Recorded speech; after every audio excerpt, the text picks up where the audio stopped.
ನಮಸ್ಕಾರ ವೀಕ್ಷಕರೇ, KGN YouTube ಚಾನೆಲ್ಗೆ ಸ್ವಾಗತ. ಬೆಳಗಾವಿ ಜಿಲ್ಲೆಯ ಹುಕ್ಕೇರಿ ತಾಲೂಕಿನಲ್ಲಿ ಮುಸ್ಲಿಂ ಬಾಂಧವರ ವತಿಯಿಂದ ಆಯೋಜಿಸಲಾದ ಭವ್ಯ ಇಜ್ತಿಮಾ ಧಾರ್ಮಿಕ ಕಾರ್ಯಕ್ರಮವು ಭಕ್ತಿಪೂರ್ವಕ ಹಾಗೂ ಸಂಭ್ರಮದ ವಾತಾವರಣದಲ್ಲಿ ನಡೆಯಿತು.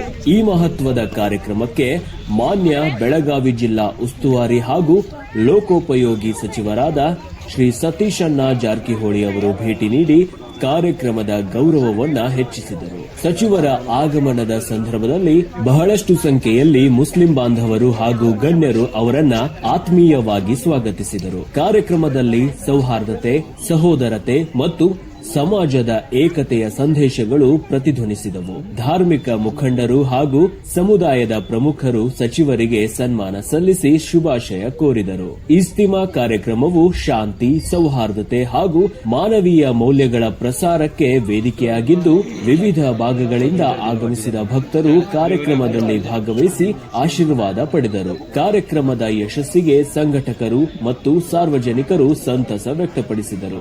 ಈ ವಿಡಿಯೋ ನಿಮಗೆ ಇಷ್ಟವಾದರೆ ಲೈಕ್ ಮಾಡಿ, ಶೇರ್ ಮಾಡಿ ಹಾಗೂ ಕೆಜಿಎನ್ ಯೂಟ್ಯೂಬ್ ಚಾನೆಲ್ಗೆ ಸಬ್ಸ್ಕ್ರೈಬ್ ಆಗೋದನ್ನ ಮರಿಬೇಡಿ. ನಿಮ್ಮ ಅಮೂಲ್ಯ ಅಭಿಪ್ರಾಯಗಳನ್ನ ಕಾಮೆಂಟ್ ಮೂಲಕ ತಿಳಿಸಿ. ನಮ್ಮ ನಡೆ ಭ್ರಷ್ಟಾಚಾರ ತಡೆ. ವರದಿ ಮೊಹಮ್ಮದ್ ಅಲಿ ಬಾಡ್ಕರ್, ಕೆಜಿಎನ್ ನ್ಯೂಸ್, ಹುಕ್ಕೇರಿ. ठीक है ना।